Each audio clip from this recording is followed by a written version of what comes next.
اللہ نے 3 مدارج بیان کیے قرآن مجید میں انسان کے۔ پہلے اللہ نے حکم دیا کہ اے لوگو جنہوں نے گناہ کر کر کے، اللہ کی نافرمانی کر کر کے اپنے اوپر زیادتی کی ہے، ابھی بھی وقت ہے توبہ کر کے اس اللہ کی طرف آ جاؤ۔ قل یا عبادی الذین اسرفوا علی انفسہم، اے نبی ان سے کہہ دیجئے کہ اے میرے بندو جنہوں نے اپنے اوپر زیادتی کر لی۔ ہمارے ہاں زیادتی کہتے ہیں کہ دنیا برباد کر لی، پڑھے نہیں، کوئی جاب نہیں کی، کوئی بزنس نہیں کیا، اس کو ہم کہتے ہیں بندے نے اپنا فیوچر تباہ کر دیا۔ اللہ کی نظر میں زیادتی یہ ہے کہ اللہ نے جن کاموں کا حکم دیا تھا آپ نے وہ کام نہیں کیے، تو اللہ کہتے ہیں اسرفوا علی انفسہم، جنہوں نے اپنے اوپر زیادتی کی ہے اب بھی وقت ہے توبہ کر لو۔ لا تقنطوا من رحمت اللہ، اللہ کی رحمت سے مایوس مت، ابھی مایوسی کا ٹائم شروع نہیں ہوا ہے، بہت جلد ایک ٹائم آنے والا ہے جس میں اللہ تمہیں خود مایوس کر دے گا، خود بتائے گا کہ اب مجھ سے امیدیں مت لگانا۔ ان اللہ یغفر الذنوب جميعا، ابھی توبہ کرو، اللہ سارے گناہ معاف کرنے کے لیے تیار ہے، ابھی توبہ کر لو۔ انسان بڑا ڈھیٹ ہے، وہ کہتا ہے ابھی توبہ نہیں کروں گا، میں اس وقت توبہ کروں گا جب توبہ کا دروازہ بند ہوگا۔ پہلا حکم اللہ نے کیا دیا؟ توبہ کرو۔ آپ مجھے بتاؤ توبہ کس چیز سے ہوتی ہے؟ برائی سے، گناہ سے۔ اللہ ہم سے زیادہ عبادت نہیں مانگتے، اللہ ہم سے گناہوں سے توبہ مانگتے ہیں۔ آج کوئی شخص اگر دین پر آتا ہے تو عبادت کی کثرت کو فوکس کرتا ہے، گناہ چھوڑنے کو فوکس نہیں کرتا۔ اللہ نے پچھلی قوموں میں جتنی قوموں کو ہلاک کیا، تباہ کیا، کوئی ایک قوم بھی ایسی نہیں ہے جس کو اشراق کی نماز چھوڑنے پر عذاب دیا ہو، کوئی ایک قوم بھی ایسی نہیں ہے جس کو تہجد چھوڑنے پر عذاب دیا ہو، کوئی ایک قوم بھی ایسی نہیں ہے جس کو صبح و شام کی تسبیحات چھوڑنے پر عذاب دیا ہو۔ قرآن کہتا ہے فَكُلًّا أَخَذْنَا بِذَنبِ، جتنی قوموں کو تباہ کیا ان کے گناہ کی وجہ سے کیا ہے، نافرمانی کی وجہ سے کیا ہے۔ اور وہ نافرمانی کیا تھی؟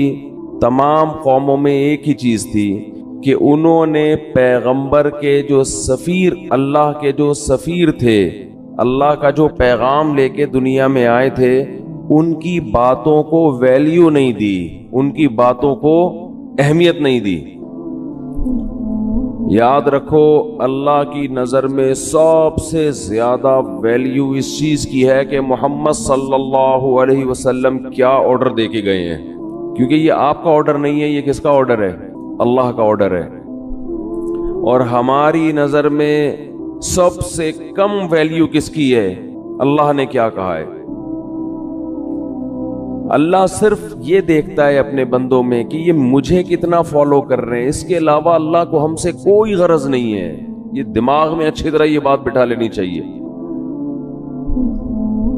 اللہ یہ بھی نہیں دیکھ رہا کہ تم انسانیت کی خدمت کر رہے ہو کہ نہیں کر رہے، تم زمین میں کیسے رہ رہے ہو۔ اللہ یہ دیکھ رہا ہے کہ میری کتنی مانتے ہو، انسان کی خدمت بھی میرے کہنے پہ کر رہے ہو کہ نہیں کر رہے، بس۔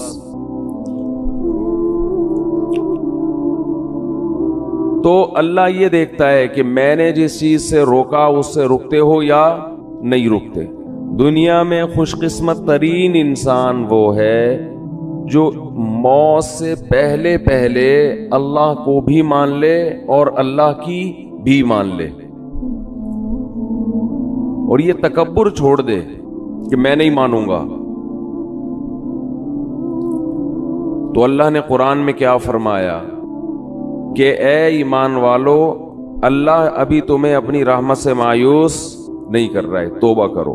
توبہ کس چیز سے ہوتی ہے؟ گناہوں سے۔ بہت سے لوگ دین کی طرف آنا شروع کرتے ہیں، گناہ چھوڑنے کے لیے تیار نہیں ہوتے۔ کون سے گناہ ہیں جن کو قرآن نے بہت اہتمام سے بیان کیا، حدیث نے بہت اہتمام سے بیان کیا؟ وہ گناہ آج ہمارے معاشرے میں بہت تیزی سے پھیل گئے ہیں۔ اس رمضان کے گزرنے سے پہلے پہلے توبہ کریں، ان تمام جرائم سے توبہ کرنی ہے۔ ان گناہوں میں سب سے پہلا گناہ ہے نماز کا قضا کر دینا۔ اللہ نے اس کی کسی قیمت پہ اجازت، بولے نا بھائی، نہیں دی۔ ایک چیز ذہن میں آتی ہے کہ اتنے سارے لوگ بے نمازی، اتنے سارے لوگ ہیں جو اللہ کا انکار کر رہے ہیں، کیا یہ سارے جہنم کی آگ میں جلیں گے؟ یہ چیز انسان کو پریشان کرتی ہے، وسوسہ ڈالتی ہے کہ جہاں اتنے سارے لوگ ہیں، یہ کیسے اللہ ان کو اٹھا کے آگ میں ڈال دے گا؟ دنیا میں آج بھی شرک کرنے والے توحید پرستوں سے زیادہ ہیں۔ دنیا میں بہت سے لوگ ہیں جو خدا کے منکر ہیں، بہت سے لوگ ہیں جو اللہ کے ساتھ شریک کرتے ہیں، بہت سے لوگ ہیں جو اللہ کو مانتے ہیں لیکن اللہ کی نہیں مانتے، بڑے بڑے احکام کا انکار کر دیتے ہیں۔ تو شیطان انسان کے دل میں وسوسہ ڈالتا ہے کہ کیا اللہ اتنے سارے لوگوں کو جہنم کی آگ میں ڈال دے گا؟ اس وسوسے کا جواب قرآن بار بار دیتا ہے، بار بار وہ جواب یہ دیتا ہے قرآن کہ لَأَمْلَأَنَّ جَهَنَّمَ مِنَ الْجِنَّةِ وَالنَّاسِ أَجْمَعِينَ۔ اے لوگو ایک بات خوب سمجھ لو، میں جہنم کو انسان اور جنات سے بھر دوں گا۔ اس ٹینشن میں مت رہو، اس فکر میں مت رہو کہ اتنی بڑی جہنم میں اللہ اتنے سارے لوگوں کو کیسے ڈالے گا۔ ذالک علی اللہ یسیر، اللہ فرماتے ہیں مجھ پر یہ کام بہت آسان ہے، میں خدا ہوں، میں انسان نہیں ہوں۔ تم اور طرح سے سوچتے ہو، میں اور طرح سے سوچتا ہوں، میں ڈال دوں گا جہنم میں، آگ میں پھینک دوں گا میں۔ یہی چیز انسان کو غافل کرتی ہے کہ وہ بھی نماز نہیں پڑھتا، وہ بھی نماز نہیں پڑھتا، وہ بھی نہیں پڑھتا، تو میں نے نہ پڑھ لیا تو کیا ہو جائے گا؟ کچھ بھی نہیں ہوگا، جیسے اللہ اس کو آگ میں ڈالے گا آپ کو بھی ڈال دے گا، کوئی مشکل نہیں ہے اللہ کے لیے۔ یہ جہنم ہے کیا جس سے ہمیں قرآن ڈراتا ہے؟ ذالک الذی، ذالک یخوف اللہ بہ عبادہ۔ جہنم کی آگ وہ چیز ہے کہ اللہ اس کی طرف اشارہ کر کے بتاتے ہیں کہ یہ وہ آگ ہے جس سے اللہ اپنے نیک بندوں کو ڈراتا ہے، ان بندوں کو جو اللہ کی آیات پر ایمان رکھتے ہیں ان کو ڈراتا ہے اللہ۔ عقل مند لوگ اس آگ سے ڈر جاتے ہیں اور احمق اور بیوقوف باتیں بناتے ہیں کہ یہ کیسے ہو سکتا ہے۔ علماء کہتے ہیں کہ جہنم کی آگ اصل میں اللہ کے غضب کا اظہار ہے، اللہ کے غضب کا اظہار ہے۔ اور یہ جو اللہ نے کافر کے لیے ہمیشہ کی جہنم رکھی، اس کی وجہ بھی یہ ہے کہ اللہ کا غضب اس پہ ہمیشہ رہے گا، وہ غضب ٹھنڈا نہیں ہوگا، کیونکہ اس کے ٹھنڈا ہونے کی کوئی وجہ نہیں ہے۔ اللہ انسان کو مہلت دیتا ہے، مہلت دیتا ہے، سدھر جا سدھر جا سدھر جا، وہ نہیں سدھرتا، تو پھر اللہ کا غضب بھی لامتناہی شروع ہوتا ہے۔ اولم نعمرکم ما یتذکر فیہ من تذکر، قرآن کہتا ہے ہم قیامت کے دن ان سے کہیں گے کیا ہم نے تمہیں اتنی عمر نہیں دی تھی کہ جس میں نصیحت حاصل کرنے والا نصیحت چاہتا تو نصیحت حاصل کر لیتا، اتنا ٹائم تمہیں سوچنے کے لیے نہیں ملا تھا کیا؟ بالغ ہوتا ہے انسان، اس کے بعد بھی سوچنے کا ٹائم ملتا ہے، بہت ساری چیزوں کے لیے سوچنے کا ٹائم ملا آپ کو، بہت ساری چیزوں کے لیے، بزنس کیسے کرنا ہے، کاروبار کیسے کرنا ہے، علاج کہاں سے کرانا ہے، باپ کے ساتھ کیسے چلنا ہے، ماں کے ساتھ کیسے چلنا ہے، بیوی کے ساتھ کیسے چلنا ہے، محلے والوں کے ساتھ کیسے چلنا ہے، پولیس والا جب آئے تو اس سے کیسے بات کرنی ہے، یہ چیزیں سیکھتا ہے نا انسان. بہت سی چیزوں کے لیے آپ کو اللہ نے ٹائم دیا سوچنے کے لیے. سوچو بیٹھ کے. اللہ کہتے ہیں میں نے اتنی عمر دی تھی کہ تم میری آیتوں میں غور کرنا چاہتے, اسلام کے بارے میں غور کرنا چاہتے. اتنا ٹائم میں نے تمہیں دیا تھا کہ تم سوچ کے درست نتیجے تک پہنچ جاتے. اتنا ٹائم دیا تھا میں نے تمہیں, تو سوچتا ہی نہیں ہے. جو جس ڈگر پہ چل رہا ہے وہ چلتا, جو گانے سن رہا ہے وہ سنتا رہے گا, جو نماز چھوڑ رہا ہے وہ چھوڑتا رہے گا, جو داڑھی کاٹ رہا ہے وہ کاٹتا رہے گا, جو باپ کو ستا رہا ہے وہ ستاتا رہے گا, جو ماں کو ستا رہا ہے وہ جس چیز کی لت پڑ گئی اس سے پیچھے ہٹنے کے لیے تیار نہیں ہے, پیچھے نہیں ہٹنے کے لیے تیار. عبادتیں بھی وہ ہو رہی ہیں جو ہمارے کلچر کا حصہ ہیں. جتنا کلچر اجازت دے رہا ہے, جتنا خاندان معاشرہ پروموٹ کر رہا ہے, اس سے زیادہ جو نہیں ہے معاشرے میں وہ چیز ہی نہیں ہے, وہ عبادت ہے ہی نہیں. تو اللہ اپنے عذاب سے اپنے بندوں کو ڈراتا ہے. یخوف بہ عبادہ. قرآن میں اللہ نے جہنم کی آگ کا بہت زیادہ تذکرہ کیا ہے. دیکھو اللہ غفور بھی ہے رحیم بھی ہے, لیکن ان لوگوں کے لیے جو گناہوں سے توبہ کرتے ہیں, جو توبہ نہیں کرتے اللہ کا ان کے لیے نہ غفور ہونے کا وعدہ نہ رحیم ہونے کا وعدہ. ان کے لیے تو اللہ اعلان کرتا ہے عزیز ذو انتقام, وہ زبردست غالب اور انتقام لینے والا ہے. اللہ اگر ایسا غفور الرحیم ہوتا جیسا ہم نے سمجھا ہوا ہے تو قوم لوط کو الٹا دے کے پٹخ کے ہلاک تھوڑی کرتا ہو. کیسے تباہ کی اللہ نے قوم لوط کو. اور جب اللہ کسی قوم کے ہلاک کرنے کا ارادہ کرتے ہیں, کسی فرد کے ہلاک کرنے کا ارادہ کرتے ہیں, تو اللہ کہتے ہیں پہلے میں اس کو ڈھیل دیتا ہوں, خوب نعمتیں دیتا ہوں, اور وہ اس خوش فہمی میں مبتلا ہو جاتا ہے کہ میرا خدا مجھ سے راضی ہے, وہ مجھے نہیں پکڑے گا. حضرت لوط علیہ السلام کی قوم کو جب تباہ کیا گیا ہے اس کا انداز دیکھیں. قرآن کہہ رہے ہم نے خوبصورت نوجوانوں کو لوط علیہ السلام کے پاس بھیجا, فرشتوں کو انسانی شکل میں. قوم میں لڑکوں سے بدفعلی کی عادت تھی. وجاء اہل المدینۃ یستبشرون, سارے شہر والے خوشی میں دوڑتے ہوئے آئے. گناہ ان کے لیے آسان کر دیا گیا, ایسا لگا کہ ان کو کہ ہمارے لیے گناہ کرنا آسان ہے. لوط علیہ السلام ان سے کہہ رہے ہیں ہؤلاء ضیفی, یہ میرے مہمان ہیں, میری عزت کا خیال کرو. قوم جواب میں کہہ رہی ہے اولم ننہک عن العالمین, ہم نے آپ کو منع کیا تھا کسی اننون پرسن کو آپ گھر میں داخل ہونے نہ دیں. لوط علیہ السلام کہہ رہے ہیں لو ان لی بکم قوتا او آوی الی رکن شدید, کاش میرا کوئی قبیلہ ہوتا, خاندان ہوتا, میں تم سے لڑتا. کاش میرے بازوؤں میں قوت ہوتی, میں تم سے لڑتا. کس قدر پریشان ہو رہے ہیں لوط علیہ السلام.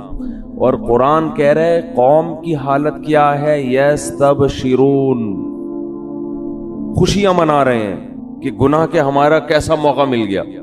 آج بھی بے حیائی بہت تیزی کے ساتھ پھیل رہی ہے, اور انسان اس پہ خوش ہے کہ گناہ کرنا میرے لیے مشکل کے بجائے آسان ہو رہا ہے. غریب آدمی کی بھی دسترس میں گناہ کرنا, یہ خوش قسمتی کی بات نہیں ہے میرے بھائی, یہ بہت بڑے اللہ کے عذاب کی بات ہے کہ اللہ گناہ کو ہمارے لیے آسان کر رہا ہے.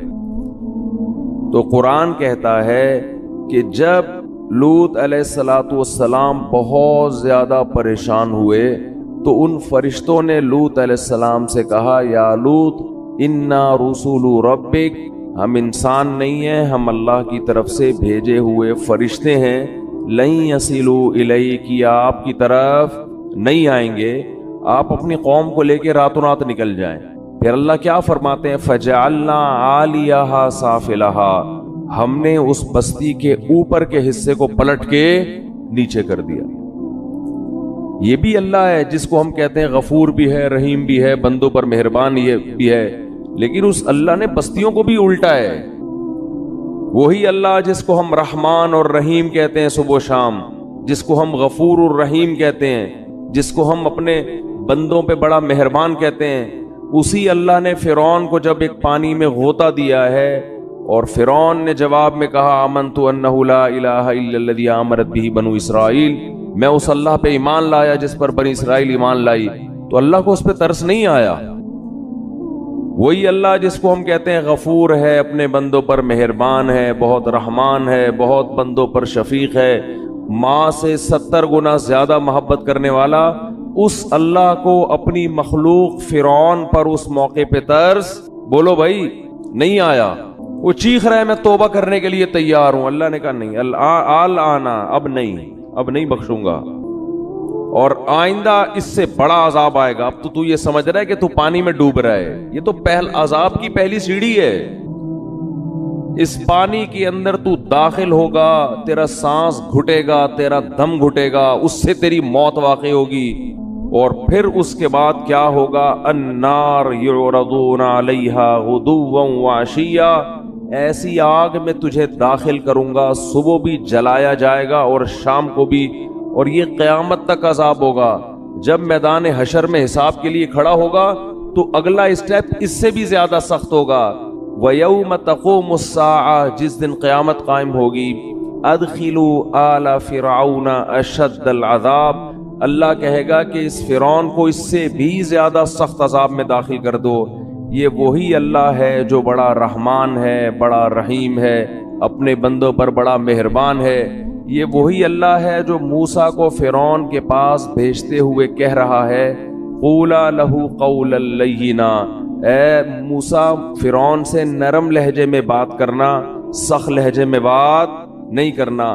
حالانکہ فرعون ہزاروں بچوں کو ذبح کر چکا تھا، ان کی چیخ و پکار بھی اللہ کے سامنے، ان کی ماؤں کا رونا بھی اللہ کے سامنے، کیسے ماؤں کی گود سے لے کے بچوں کو چھریوں سے کاٹتا ہوگا۔ آپ تھوڑی دیر کے لیے اپنے بچوں کو سامنے رکھ کے تصور کر لیا کرو، کیا ماؤں کی بددعائیں اس فرعون پہ لگتی ہوں گی۔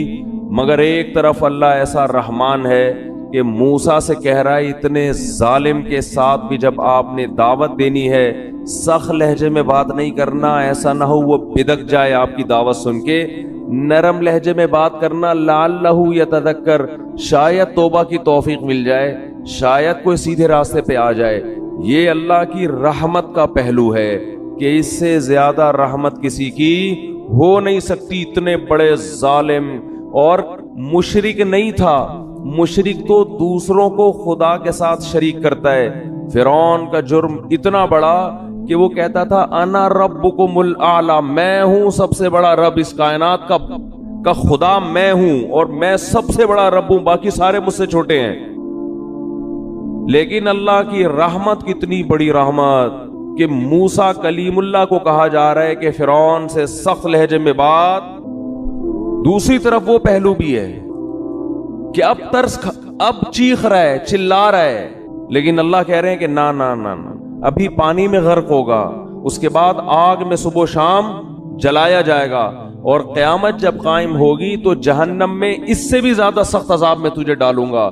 اور پھر قرآن کہہ رہا ہے وَإِذْ يَتَحَاجُّونَ فِي النَّارِ، ہم تمہیں مستقبل کی بات بتاتے ہیں، ایک وقت ہوگا یہ فرعون اپنے لاہو لشکر کے ساتھ جہنم کی آگ میں یہ چیخ رہے ہوں گے اور کہہ رہے ہوں گے فَيَقُولُ الضُّعَفَاءُ لِلَّذِينَ اسْتَكْبَرُوا، ان کے جو کمزور لوگ تھے، جو اپنے حکمرانوں کی مان کے چلا کرتے تھے اللہ کی نافرمانی میں، وہ کہہ رہے ہوں گے اِنَّا كُنَّا لَكُمْ تَبَعًا، فرعون اور اس کے درباریوں سے کہیں گے دنیا میں ہم تمہیں فالو کیا کرتے تھے، ہم تمہاری اتباع کیا کرتے تھے، انا کننا لکم تبعا، ہمارا کوئی کام دنیا میں اٹکا کرتا تھا تو تمہارے پاس فائل جمع کرایا کرتے تھے کہ ہمارا یہ اٹکا ہوا کام کرا دو، تو کیا انتم مغنون عنا نصیبا من النار، ہم تم سے یہ نہیں کہہ رہے کہ اس جہنم کی آگ کو ہم سے ہٹوا دو، یہ تمہارے بس میں نہیں ہے، اس آگ کا کچھ حصہ ہم سے کم کروا دو، کچھ حصہ ہم سے کم کروا دو۔ اللہ کی پناہ مانگنی چاہیے اس آگ سے، کچھ حصہ اس آگ کا ہم پہ ٹھنڈا کروا دو۔ وہ جواب میں کہیں گے انا کل فیہا، ہم اگر اس آگ سے باہر ہوتے تو شاید تمہاری فریاد سن کے کم کرواتے. جس آگ میں تم جل رہے ہو ہم بھی اسی آگ میں تمہارے ساتھ جل رہے ہیں, تو ہم کیسے کم کروا سکتے ہیں؟ یہ بھی اللہ ہے جس کو ہم صبح و شام رحمان اور بولو بھائی رحیم کہتے ہیں. آج اللہ کا خوف ختم. ہر گناہ کیا جا رہا ہے, اللہ غفور رحیم ہے. گانے سنے جا رہے ہیں, اللہ بخشنے والا ہے. زنا کیا جا رہا ہے, اللہ بخشنے والا ہے. انٹرنیٹ پر فحش بیہودہ فلمیں صبح و شام دیکھی جا رہی ہے, اللہ بڑا غفور رحیم ہے. وہ بخشنے پر آئے گا تو ایسے ہی بخش دے گا. اس نے کب کہا ہے کہ میں ایسے ہی بخش دوں گا بھائی؟ کون سی آیت میں لکھا ہوا ہے؟ کون سی حدیث میں؟ باپ کے ساتھ اونچی آواز سے بات ہوتی ہے اور اولاد اس خوش فہمی میں ہوتی ہے کہ اللہ بولو بخش دے گا. جس باپ اور ماں کا یہ احترام بتایا گیا کہ اگر نماز پڑھ رہے ہو تو ان کی پکار پہ نماز توڑ کے جواب دو, اس باپ اور ماں کو گھر میں ستایا جاتا ہے. باپ جب تک جوان ہو تو اس کو اولاد نچوڑتی ہے, جب بوڑھا ہو گیا اب کسی کام کا نہیں ہے اس کو ستاتے ہیں بڑھاپے میں. بہت ہو رہا ہے گھروں کے اندر. شوہر جب تک کام کا ہو عورت اس کو نچوڑتی ہے, جب بڈھا ہو گیا تو بیٹوں کے ساتھ مل کے اس کو ستاتی ہے. بہت ہو رہا ہے گھروں میں, بہت دیکھا ہے ہم نے گھروں میں. جب تک جوان تھا کما رہا تھا ٹھیک ہے, اب چونکہ ریٹائر ہو گیا اب بیوی کے کسی کام کا نہیں ہے, تو نافرمان عورت کیا کرتی ہے؟ اپنے بیٹوں کے ساتھ مل کے اپنے شوہر کو بولتے کیوں نہیں بھائی ستاتی ہے. ٹھیک ہے سب نہیں ہوتی لیکن ہوتی بھی ہیں. ایسی جگہ آپ کا نکاح ہو گیا کہ لڑکی کے پیچھے کوئی پوچھنے والا نہیں ہے, تو خوف نہیں ہے, تو ایسے لوگ ایسی کمزور عورت پہ ظلم کرنا شروع کر دیتے ہیں یہ سوچ کے کہ کوئی پوچھنے والا نہیں ہے. قرآن کے الفاظ دیکھو, وَإِذَا الْمَوْءُودَةُ سُئِلَتْ بِأَيِّ ذَنبٍ قُتِلَتْ. اللہ نے قیامت کی ہولناکیوں کا عجیب نقشہ کھینچا ہے. اِذَا الشَّمْسُ كُوِّرَتْ. انداز دیکھیں قرآن کا, بات کیا چل رہی ہے, قرآن ایک دم کیا ٹاپک لے آتا ہے. اِذَا الشَّمْسُ كُوِّرَتْ, ایک دن آئے گا یہ سورج بے نور ہو جائے گا. اِذَا الشَّمْسُ كُوِّرَتْ وَإِذَا النُّجُومُ انْكَدَرَتْ. ستارے بے نور ہو جائیں گے. وَإِذَا الْجِبَالُ سُيِّرَتْ. پہاڑ اپنی جگہ سے ہٹ جائیں گے. وَإِذَا الْجِبَالُ سُيِّرَتْ. اِذَا الشَّمْسُ كُوِّرَتْ وَإِذَا النُّجُومُ انْكَدَرَتْ وَإِذَا الْجِبَالُ سُيِّرَتْ وَإِذَا الْعِشَارُ عُطِّلَتْ وَإِذَا الْوُحُوشُ حُشِرَتْ وَإِذَا الْبِحَارُ سُجِّرَتْ. قرآن ہولناکیاں بیان کر رہا ہے, سمندروں میں آگ لگ جائے گی, پہاڑوں کو اپنی جگہ سے ہٹا دی. جو کچھ تمہیں نظر آ رہا ہے یہ سارا الٹا ہو جائے گا, یہ سارا نظام. آگے قرآن کیا کہتا ہے, وَإِذَا الْمَوْءُودَةُ سُئِلَتْ بِأَيِّ ذَنبٍ قُتِلَتْ. جس دن زندہ دفن کی ہوئی بچی سے پوچھا جائے گا بتا تجھے کس جرم میں قتل کیا گیا تھا. اب آیتوں میں آپ کو بظاہر کوئی مناسبت نظر نہیں آئے گی. ادھر پہاڑ کی بات ہو رہی ہے کہ جگہ سے ہٹا دیا جائے گا, ادھر سمندر کی بات ہو رہی ہے کہ اس میں آگ لگا دی جائے گی, ادھر 10 ماہ کی گابن اونٹنیوں کی بات. اشار و تلت, اونٹنی جو 10 ماہ کی گابن ہوتی ہے نا, عرب کے ہاں سب سے قیمتی مال ہوتا تھا کہ ابھی یہ بچہ جننے والی ہے. اللہ فرماتے ہیں اس کا مالک اس کو اپنے حال پہ چھوڑ دے گا. ایسی وحشت, کہاں اونٹنی, کہاں پہاڑ, کہاں سورج, کہاں چاند. اور قرآن فوراً کیا کہتا ہے, جس دن زندہ دفن کی ہوئی بچی سے پوچھا جائے گا بتا تجھے کس جرم میں قتل کیا گیا. انسان حیران ہوتا ہے, پہاڑ کے ہٹنے کی بات, سمندروں کے جلنے کی بات, سورج اور چاند کے بے نور ہونے کی بات, اس میں زندہ بچی کا تذکرہ کیسے آ گیا؟ اس کا کیا آپس میں لنک ہے؟ یہ ٹاپک اللہ نے اچانک چینج کیوں کر دیا؟ یہ کیسا عجیب ٹاپک ہے نا. اللہ کہہ رہا ہے سورج چاند ختم, سمندروں میں آگ لگ جائے گی, قیمتی مال لوگ بھول جائیں گے, اور زندہ دفن کی ہوئی بچی سے پوچھا جائے گا بتا تجھے کس جرم میں قتل کیا گیا. کوئی ٹاپک میں مناسبت ہے؟ ایک بات سمجھانے کے لیے نا, قرآن کا اصل ہدف یہ سمجھانا تھا کہ ایک دن آئے گا کہ جس باپ نے اپنی معصوم بیٹی کو بیٹی ہونے کی وجہ سے دفن کیا, اللہ اس بچی کو عدالت کے کٹہرے میں کھڑا کر کے پوچھے گا بتا تیرا جرم کیا تھا؟ بچی کہے گی یہ جرم تھا کہ تو نے مجھے بیٹی بنایا ہے، بیٹا نہیں بنایا۔ اللہ اس کے باپ کو جہنم کی آگ میں ڈالے گا۔ تو قرآن یہ بتا رہا ہے کہ جیسے سورج کبھی بے نور نہیں ہوتا لیکن بے نور ہو جائے گا۔ بڑے بڑے پہاڑ، دنیا میں ہر چیز اپنی جگہ سے ہلتی ہے سوائے پہاڑوں کے، وہ لاکھوں ہزاروں سال سے ایک ہی جگہ قائم رہتے ہیں۔ دنیا میں ہر چیز میں آگ لگتی ہے مگر پانی میں آگ نہیں لگتی۔ تو اللہ یہ سمجھا رہے ہیں کہ دنیا میں ہر ایک پہ مقدمہ چلتا ہے مگر اس پہ جس کا کوئی پیچھے پوچھنے والا ہو، جو معصوم بچی جس کے لیے اس کا باپ مقدمہ کرتا، اگر وہ باپ ہی اس کو قتل کر کے زمین میں ڈال دے، اس بچی کا پیچھے پوچھنے والا کوئی نہیں ہے۔ تو جو خدا سورج کو بے نور کرے گا، حالانکہ سورج کبھی بے نور نہیں ہوتا، جو خدا پہاڑوں کو اپنی جگہ سے ہٹا دے گا، حالانکہ پہاڑ اپنی جگہ سے کبھی بھی نہیں ہلتے، جو خدا سمندروں میں آگ لگا دے گا، حالانکہ سمندروں میں آگ نہیں لگتی، وہ خدا ایسا مقدمہ چلائے گا جس کا مقدمہ دنیا میں کبھی کسی نے اس کا تصور نہیں کیا ہوگا۔ وہ مقدمہ کیا کہ بچی کو کھڑا کر کے کہے گا کہ تیرے لیے کبھی کوئی مقدمہ کرنے والا ہو نہیں سکتا تھا، کیونکہ جو مقدمہ کرتا وہی تیرا قاتل ہے۔ تو آج جیسے سورج بے نور ہو رہا ہے اور سمندروں میں آگ لگ رہی ہے اور پہاڑ اپنی جگہ سے ہل رہے ہیں، آج یہ بچی کھڑی ہو کر اپنے باپ کے خلاف مقدمہ کرے گی اور میں اس کی پکار کو سنوں گا اور اس مظلوم کا ساتھ دوں گا قیامت کے دن۔ تو اللہ ان آیتوں میں بتا رہا ہے کہ اللہ کا حساب و کتاب کا نظام کمزور نہیں ہے۔ دنیا کی عدالت سے، دنیا کے مقدموں سے بچ سکتے ہو۔ ما لہذا الکتاب لا یغادر صغیرۃ ولا کبیرۃ الا احصاها۔ قرآن کہتا ہے اپنا نامہ اعمال دیکھ کے کہو گے یہ کیسی رپورٹ کارڈ ہے، کیسا رزلٹ ہے کہ اس نے میری زندگی کے کسی ایک پہلو کو بھی ادھورا نہیں چھوڑا۔ ہر چیز، اگر کسی چٹان میں بیٹھ کر کوئی گناہ کیا، اندھیرے میں تنہائیوں میں دروازے بند کر کے کوئی معمولی سا جرم کیا یا کوئی نیکی کی، یہ اس کو بھی اللہ کہتے ہیں میں تمہارے سامنے حاضر کر دوں گا۔ تو بھائی اللہ کا نظام ہلکا نہیں ہے، وہ بہت مضبوط نظام ہے اس کا۔ اور اللہ نے یہ سارا نظام جو بنایا اور اللہ نے جو ہزاروں پیغمبروں کو بھیجا اور قرآن میں جہنم کی وعیدیں اور جنت کی خوشخبریاں دی، اس لیے نہیں دی کہ آپ کو یہ آپشن دیا جا رہا ہے کہ آپ نماز پڑھیں نہ پڑھیں، پڑھیں گے اچھی بات ہے، نہیں پڑھیں تو اللہ غفور الرحیم ہے۔ آپ بہنوں کی وراثت دیں نہ دیں، دے دیں گے تو اچھی بات ہے، نہیں دیں گے تو اللہ غفور الرحیم ہے۔ آپ اپنے باپ اور اپنی ماں سے آواز آہستہ کر کے بات کریں یا نہ کریں، آپ کی مرضی ہے، کریں گے تو ثواب ملے گا، نہیں کریں گے تو اللہ غفور الرحیم ہے، لیلۃ القدر میں بخش دے گا وہ آپ کو۔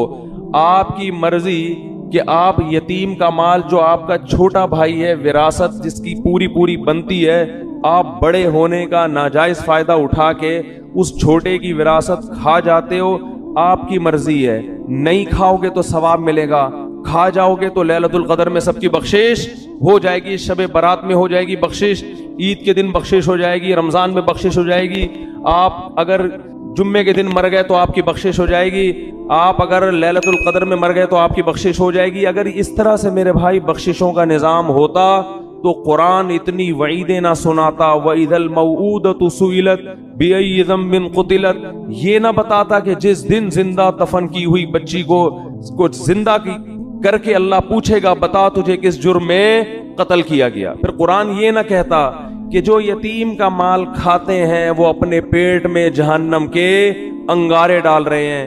پھر قرآن یہ نہ کہتا لا یحل لکم ان ترثوا النساء کرہا، اے ایمان والو تمہارے لیے عورت کی وراثت کھانا حلال نہیں ہے۔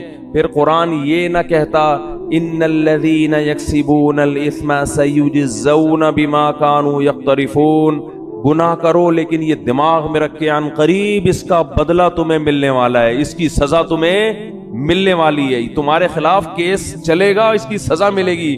ان الذین یکسبون الاثم سیجزون، عن قریب، زیادہ ٹائم نہیں ہے، بہت جلدی اس کی سزا تمہیں ملنے والی ہے۔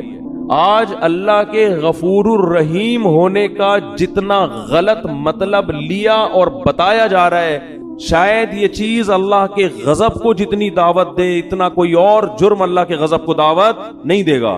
اتنا غلط مطلب. بھائی لیلۃ القدر میں بخششیں ہوتی ہیں، گناہ پہلے چھوڑنا پڑے گا آپ کو. آپ اس خوش فہمی میں نہ رہیں. رمضان میں بخششیں ہوتی ہیں، لیکن ہمارے نبی نے فرمایا بہت سے روزے داروں کو رمضان میں بھوک کے سوا کچھ بھی حاصل، بولو نا بھائی، نہیں ہوتا. ایک بالش زمین جس نے کسی کی ہتھیائی، فرمایا 7 زمینوں کا طوق اللہ اس کی گردن میں ڈالے گا. نہ معاملات صحیح ہیں، پیسے دے کے آپ تجربہ کر کے دیکھ لیں، کبھی وقت پہ واپس، بولو نا، نہیں کرے گا. یہ کیا ہے؟ یہ اس جہنم کی آگ سے غفلت.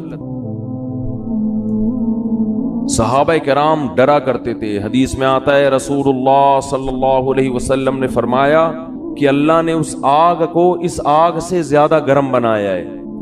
صحابہ کرام کی ایسی کیفیت ہوئی، ترمذی کی حدیث ہے، اس طرح اللہ کے خوف سے رونے لگے کہ جیسے کوئی ہانڈی کھول رہی ہوتی ہے.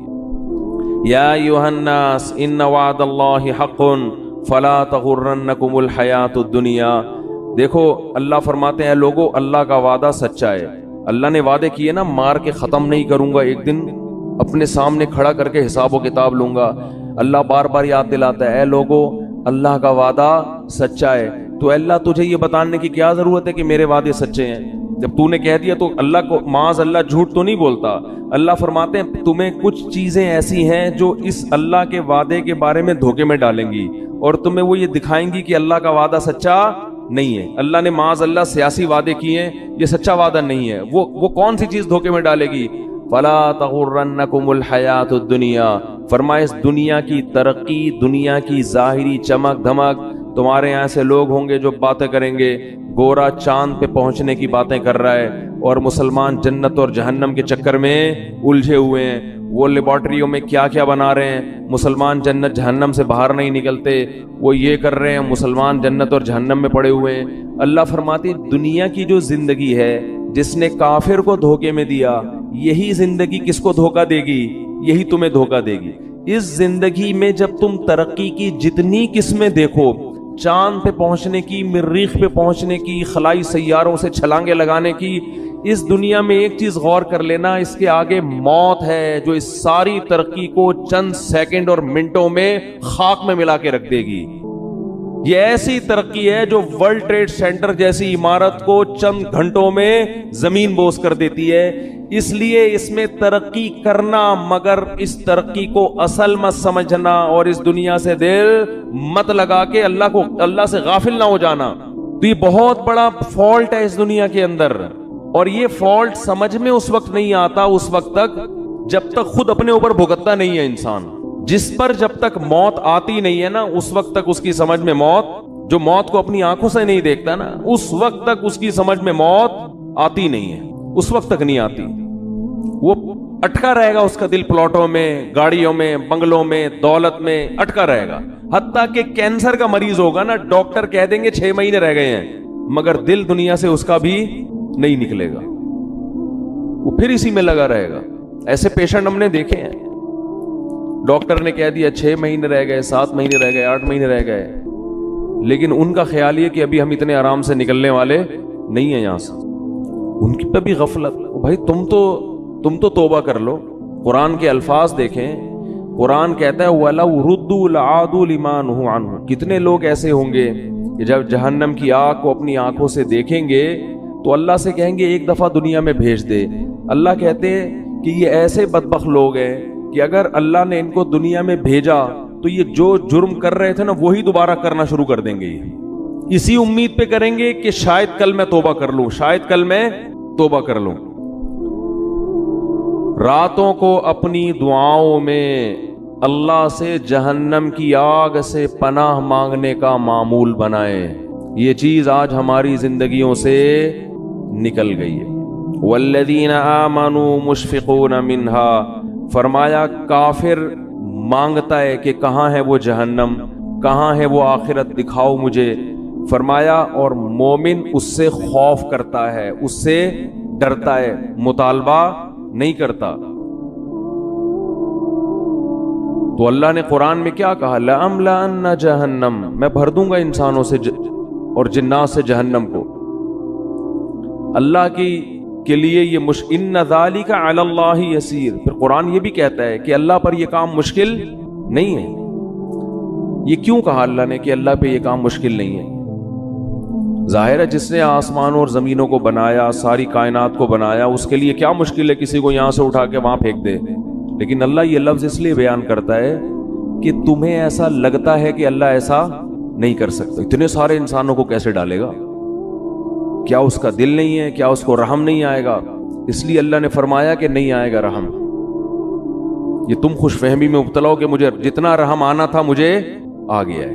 یہ رحم ہی تو ہے، کتنی مہلت دیتا ہے وہ، بار بار توبہ کا موقع دیتا ہے۔ 1000 بار بھی گناہ کیا، 1000ویں بار توبہ کرو گے اسی طرح قبول کرے گا جیسے پہلی دفعہ توبہ قبول کی تھی۔ یہ رحم ہی تو آیا تھا۔ اب تم یہ چاہ رہے ہو کہ وہ اتنا رحیم بن جائے کہ آپ جو مرضی کرتے رہو وہ بخشتا رہے تمہیں۔ اس خوش فہمی میں مبتلا ہونے کی ضرورت، بولو بھائی، نہیں، ایسا نہیں۔ ام نجعل المتقین کالفجار، انداز دیکھیں قرآن کا۔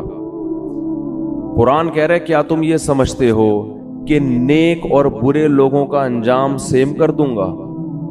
دیکھو، یا تو آخرت میں جنت ہے یا جہنم، تیسری کوئی جگہ نہیں ہے انجام کے اعتبار سے، تیسری کوئی جگہ نہیں، یا تو ادھر یا بولے نا بھائی، تیسری کوئی جگہ نہیں ہے۔ تو اللہ فرماتا ہے اگر میں نے سبھی کو بخشنا ہے تو اس کا مطلب جو بیچارے گناہوں سے بچ رہے ہیں وہ بے وقوف ہے، پھر نا یہی مطلب ہوا نا۔ وہ تو پاگل ہیں، وہ رمضان کے روزے رکھ رہے ہیں، وہ راتوں کو اللہ کے سامنے کھڑے ہو کر پناہیں مانگ رہے ہیں اللہ سے، وہ مالی معاملات میں حرام سے بچتے ہیں، ان کے دل میں میرا خوف ہے، وہ مجھے خوش کرنے کے لیے غریبوں کو کھلاتے ہیں، وہ امن ہوا قانت آناء اللیل، اللہ فرماتے ہیں بھلا وہ آدمی جو رات کو اٹھ کے مجھے پکارتا ہے، ساجدا وقائما، کبھی سجدے میں کبھی قیام میں، یحذر الآخرہ، آخرت سے ڈرتا ہے وہ، ویرجو رحمت ربی، رب سے امیدیں بھی لگا کے بیٹھا ہے اور آخرت سے ڈرتا ہے، یعنی خالی امیدوں پہ نہیں چل رہا، خوف بھی ہے۔ تو بھلا اس کو، اور جو ساری رات سوتا رہتا ہے، جو ساری رات ڈرامے فلمیں دیکھتا رہتا ہے، جو ساری رات اسنوکر کلب پہ بیٹھا رہتا ہے، جو ساری رات باپ اور ماں کو ستاتا ہے، جو ساری رات گناہوں میں زنا میں وقت گزارتا ہے، تو تم کیا سمجھتے ہو دونوں کو میں ایک جیسا کر دوں گا؟ ہے بھائی، دونوں کا انجام اس کو بخش دوں گا، چل بھائی چھوڑ، بس بخشش ہو گئی، کوئی میں بہت غفور ہوں، بہت بڑا ہوں۔ لیلۃ القدر کو دونوں جاگ لیے تھے تو اب دونوں ایک جیسے ہو گئے۔ بہت مشکل ہے بات سمجھانا، بہت مشکل ہے۔ لیلۃ القدر میں چونکہ دونوں جاگ لیے تھے، اب دونوں کیا ہو گئے ہیں بھائی؟ سیم۔ تو اللہ کہتے ہیں ام نجعل، بھلا ہم ایسا کریں گے؟ ہمیں تم نے یہ سمجھا ہوا ہے؟ ایسی بے انصافی، ایسی دھاندلی تو دنیا میں کوئی کرپٹ ترین حاکم نہیں کرتا۔ عدل و انصاف کا بادشاہ ایسا کیسے کر سکتا ہے؟ خوف پیدا کرنے کی ضرورت ہے جن گناہوں کی طرف ہم جا رہے ہیں اور بغیر کسی بریک کے چلتے چلے جا رہے ہیں، برداشت بالکل ختم۔ قرآن نیک لوگوں کی صفت بیان کرتا ہے، الکاظمین الغیظ، غصے کے کڑوے گھونٹ کو پیتے ہیں۔ یہ باپ کے سامنے غصہ نہیں، ماں کے سامنے نہیں، اپنے بڑوں کے سامنے نہیں۔ آج چھوٹوں پہ برداشت کر لیتا ہے، طاقتور ہے، اور بڑے پہ برداشت نہیں کرتا۔ میں کہتا ہوں جتنی باس کی برداشت کرتے ہو اس کا 10واں حصہ اگر باپ کی برداشت کر لو تو شاید بخشش ہو جائے۔ وہ باس تمہارا کچھ نہیں لگتا، وہ صرف پیسے دیتا ہے تمہیں، پیسوں کے لیے رکھا ہوا ہے۔ جس دن تم نے دیکھو سعودی عرب سے 20 سال لوگ جاب کر رہے ہوتے ہیں، جاب لیس ہو کے یہاں نظر آتے ہیں۔ میں پوچھتا ہوں یار آپ تو 20 سال سے ایک سیٹ کے پاس ملازمت کر رہے تھے، کیا ہوا؟ کہتے ہیں یار وہ مجھے گردوں کا کوئی مسئلہ کھڑا ہو گیا تھا، فوراً کمپنی نے نکال دیا۔ کہتا ہوں یار 20 سال آپ نے جس کمپنی سے وفا کی ہے، گردوں کے تھوڑے سے مسئلے پہ اس کمپنی نے آپ کو نکال دیا۔ تو آپ کو ٹینشن نہیں، کہہ رہے ٹینشن کس بات کی بھائی، وہ مجھے ملازمت کے لیے رکھا تھا، اب میں ہارڈ ورکنگ کر نہیں سکتا تو انہوں نے نکال دیا۔ بالکل صحیح کیا، باس نے مجھے کہا کہ ریزائن دے دیں آپ، میں نے دے دیا ریزائن۔ جنہوں نے اپنے مفاد کے لیے رکھا ہوا ہے، جہاں آپ کو کوئی بیماری ہوئی فوراً آنکھیں انہوں نے پھیر لی، ان کے ساتھ تو ایسی وفا ہے یار۔ 20 سال میں کبھی باس سے ایک دفعہ بھی پھڈے کی نوبت، بولو نا، 20 سال میں ایک دفعہ بھی باس سے پھڈے کی نوبت نہیں آئی۔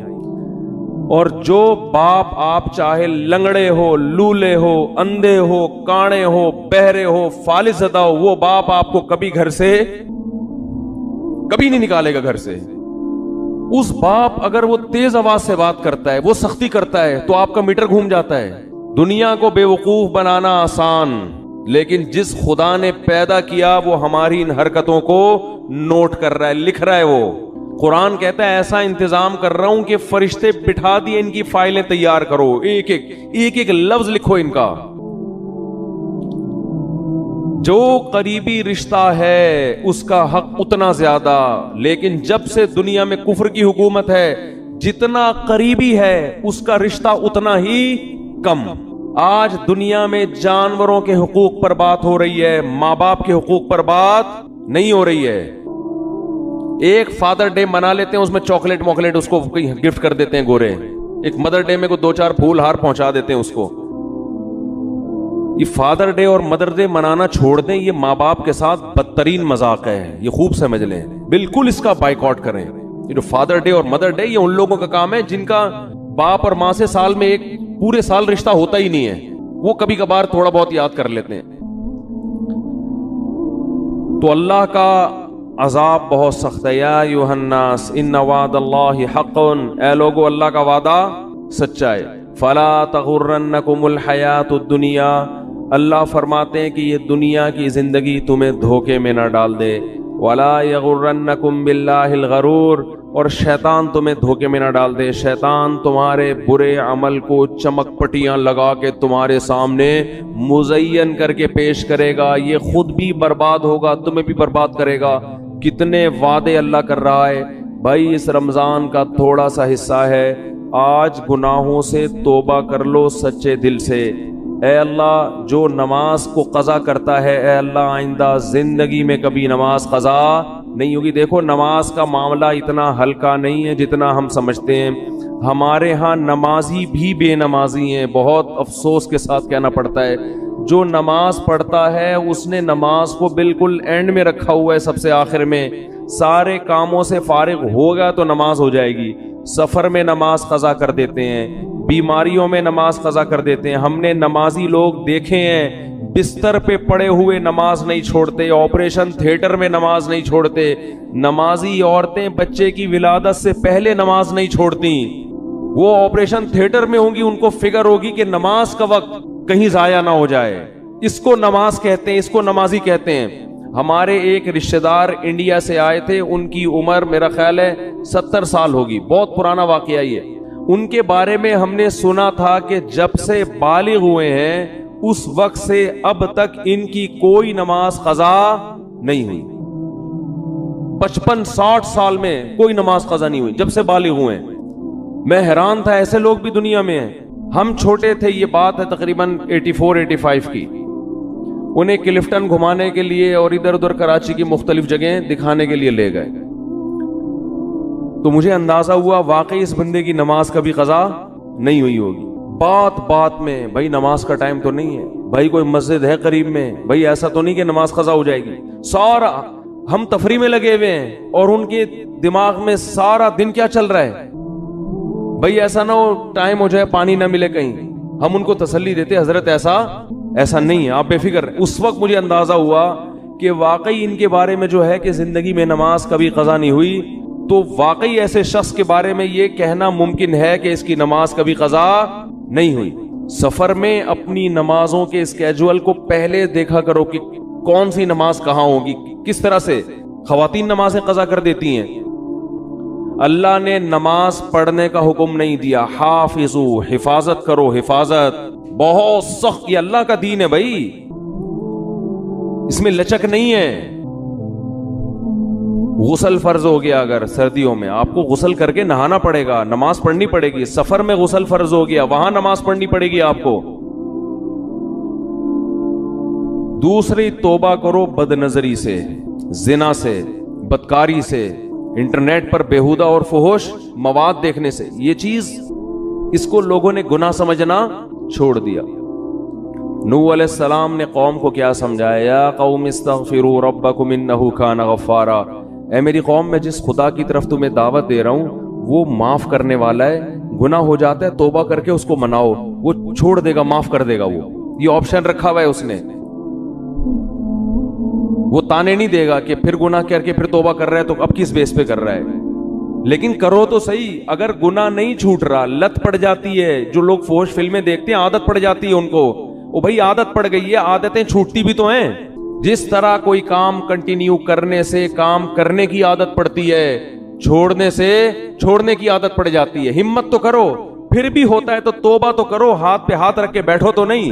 جو آدمی فحش فلمیں دیکھتا ہے اور توبہ کرنا چھوڑ دی اس نے, اس کا مطلب وہ جہنم کی آگ میں جانے پر راضی ہو گیا ہے. وہ مطمئن ہو گیا کہ اب بس میں نہیں بچ سکتا.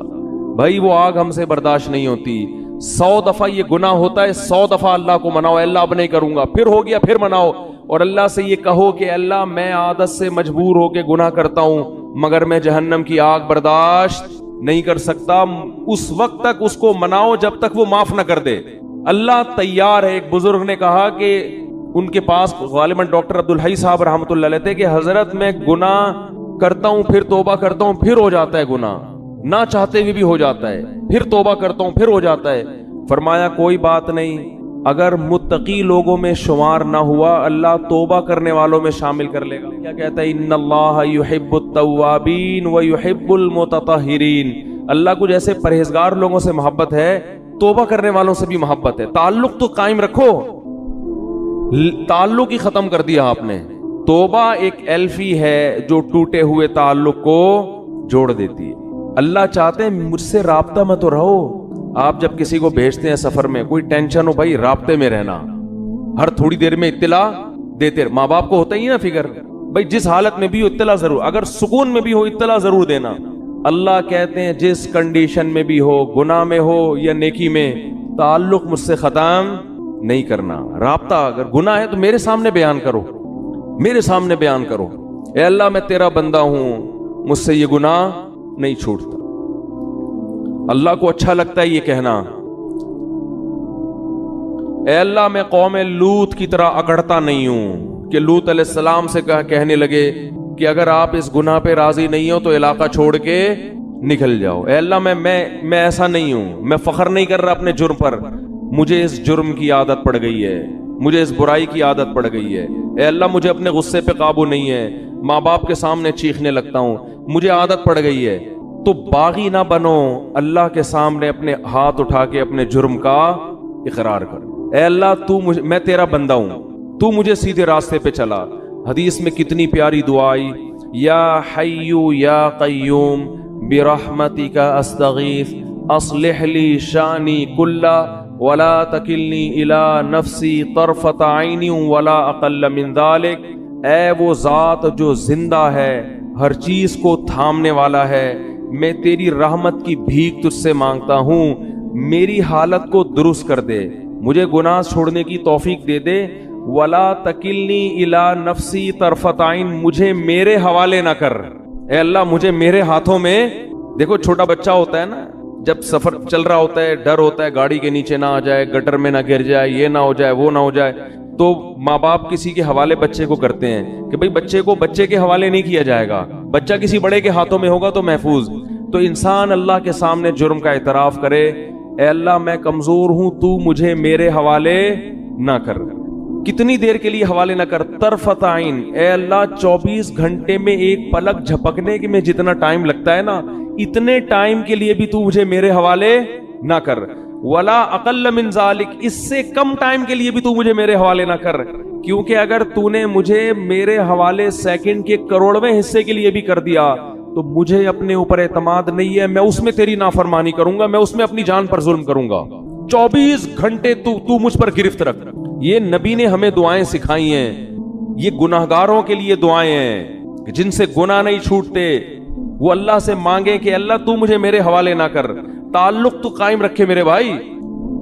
اور کیا دعا سکھائی؟ خذ بناصیتی الی البر والتقوی، اے اللہ میں سیدھے راستے پہ چلنا چاہوں نہ چاہوں، تو مجھے پیشانی کے بالوں سے پکڑ کے سیدھے راستے پہ گھسیٹ لے۔ جیسے کسی ڈاکٹر کے پاس آپ جاتے ہیں نا، انجیکشن لگانے کی تکلیف ہو رہی ہے اور لگانا ضروری بھی ہے، آپ کہتے ہیں بھائی رسیوں سے باندھ کے میرے انجیکشن ٹھوک دو، لگا دو انجیکشن، کہتے ہیں کہ نہیں کہتے؟ میری پرواہ نہیں کرو۔ تو بھائی اس رمضان میں ہمت کر کے گناہوں سے توبہ کر لو۔ اور دیکھو یہ بات میں بہت کم بیانات میں کہتا ہوں کیونکہ یہ جرم پھیل گیا ہے۔ داڑھی کٹانا یہ بھی تغییر خلق اللہ ہے، اللہ کی تخلیق کو بدلنا ہے۔ اللہ کو داڑھی کٹا ہوا مرد پسند؟ بولو نا بھائی، یہ آپشنل نہیں ہے، یہ تو اب ہو گیا کیونکہ اتنے لوگ اب انگریزوں کو دیکھ دیکھ کے داڑیاں کاٹنا شروع کر دیں تو ہمارے کلچر کا حصہ بن گئی یہ چیز۔ نبی نے حکم دیا ہے اعفوا اللحى وقصوا الشوارب، فرمایا داڑھی کو بڑھاؤ۔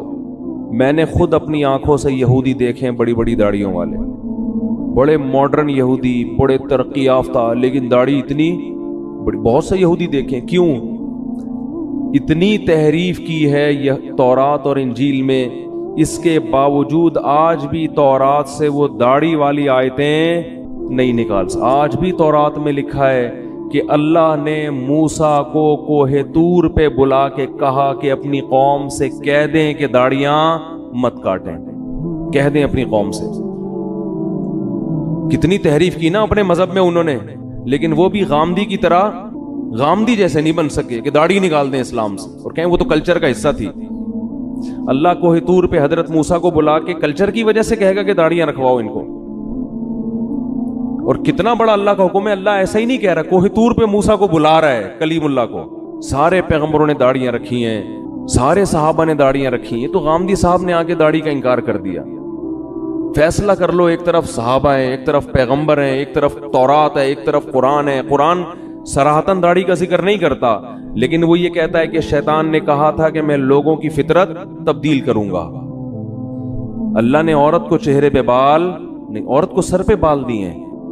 کتنے بڑے بال عورتوں کے ہوتے ہیں، اس کے لیے بال موڑنا جائز ہے عورت کے لیے؟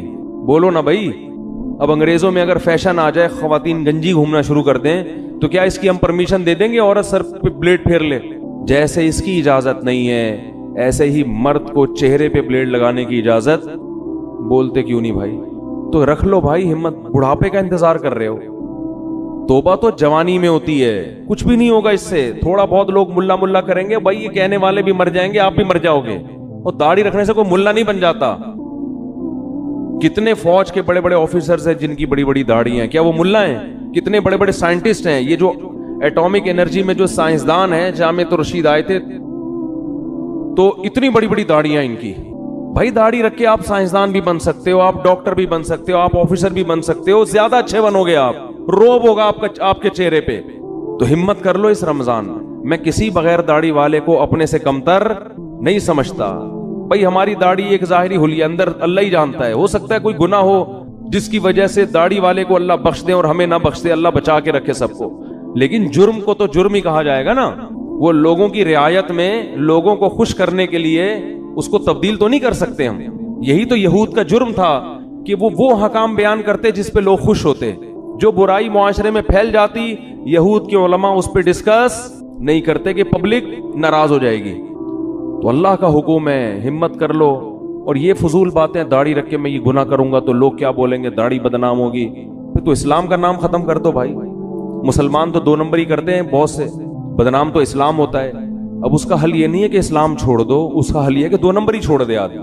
وہ ایک آدمی نے بوڑھی ماں کی فضیلت سنی کہ بوڑھی ماں کو اگر ذرا سا بھی تکلیف پہنچائی تو اتنا بڑا عذاب اور یہ اور وہ، اس نے جا کے اماں کو ہی قتل کر دیا۔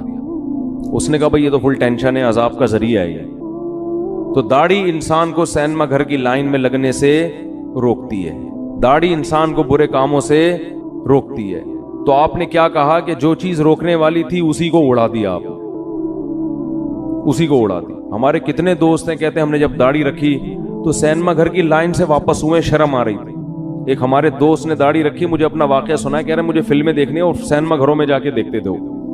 کہہ رہے میں لائن میں کھڑا ہوا تھا, داڑھی رکھ لی تھی میں نے, شرم تو آ رہی تھی لیکن ہم نے کہا تھوڑا دیر بے شرم بن جاتے ہیں, شرم ختم کرنے میں تو چند سیکنڈ لگتے ہیں انسان کو. کہہ رہے پھر لوگ مجھے مڑ مڑ کے دیکھ رہے تھے, یہ ملا یہاں کیا کر رہا ہے. کہہ رہا مجھے اتنی غیرت آئی, میں نے کہا نکل بھائی, یہ تیرا کام نہیں ہے یہاں پہ, چھوڑ یار. لوگ بھی بول رہے ہیں, دل تو نہیں چاہ رہا تھا کہہ رہے ہیں چھوڑنے کا, لیکن شرم کی وجہ سے نکل گیا میں.